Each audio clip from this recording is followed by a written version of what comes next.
Hello, and welcome to my channel, The Everyday Therapist.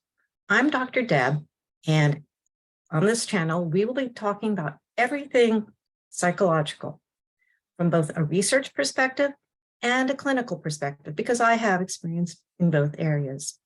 So the first topic we are going to be talking about is trauma.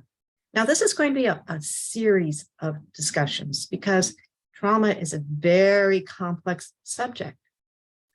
Now, what is trauma and why should we be talking about it? Well, first of all, we probably all have experienced physical trauma. If you fall down, you bruise your knee and you're in pain. So tissue becomes traumatized. But in terms of psychology, trauma basically is an individual's response to a distressing event. Now, we all have gone through trauma, both physical and psychological. But the question is, why should we be talking about it? Because, as I said, we've all been through it. So let me explain briefly, because I want to keep things brief on this channel, why we need to talk about trauma. Now, I'm going to bring up some research studies that address why we should talk about it. Actually, I'm going to bring up one, and I will link the study down in the comments so you can see it too. Let me share my screen with you.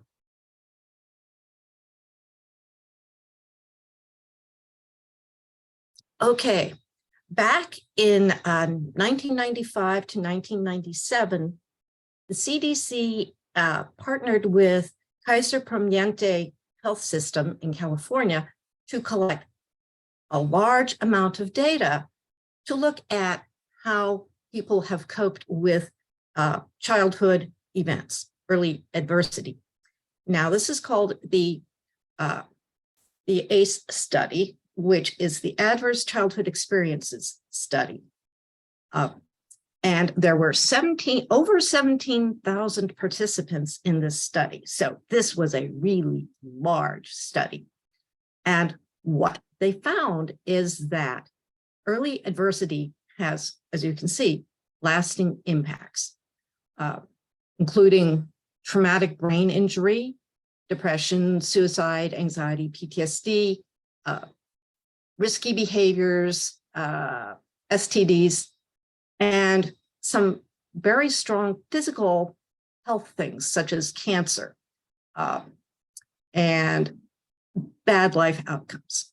Now, what they also found was that there was a correlation with regard to how many events a person had experienced.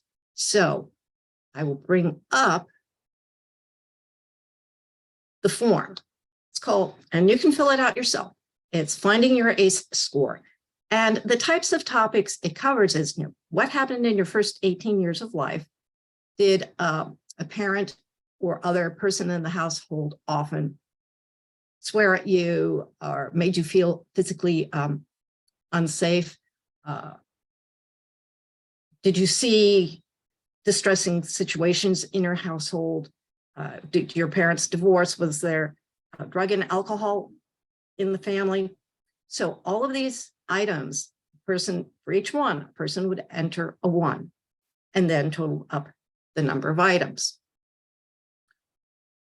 What the researchers found out was that 12.5% of the study participants had 4 or more adverse situations when they were growing up. And the greater the number of adverse situations, the more likely that these types of outcomes would be found. So one conclusion is that we should address these types of adverse events in order to help people become healthier just in general. So that is one reason for talking about trauma and seeing its effects on people. And in the future, we will be looking at what happens with different kinds of trauma, complex trauma, acute trauma, long-term trauma. All of these different kinds of trauma have different kinds of effects on the person. So for our next episode, we will be looking at how trauma develops in an individual. We will be talking about fear response and how it is associated with trauma. But before we go, I would like to give you all a little exercise to do. Now, one aspect of trauma is becoming anxious in similar situations. And when a person is anxious, the body goes into overdrive. One starts to breathe more quickly, the heart begins to beat faster, and the person can begin to shake. What a person can do to alleviate such anxiety is to control one's breathing. The easiest way to do that is to breathe in for a count of 6, exhale for a count of 6, and keep doing that repeatedly. And what that will do, you can control your breathing, and controlling your breathing will slow down the heart rate.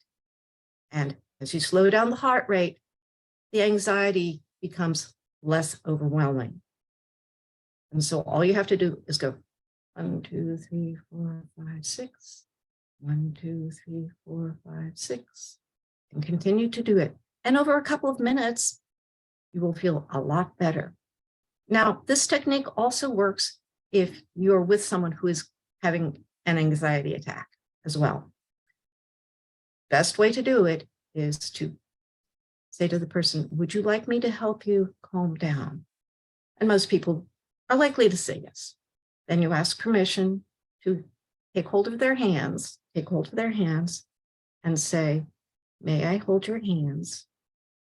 And I want you to look at me and breathe with me.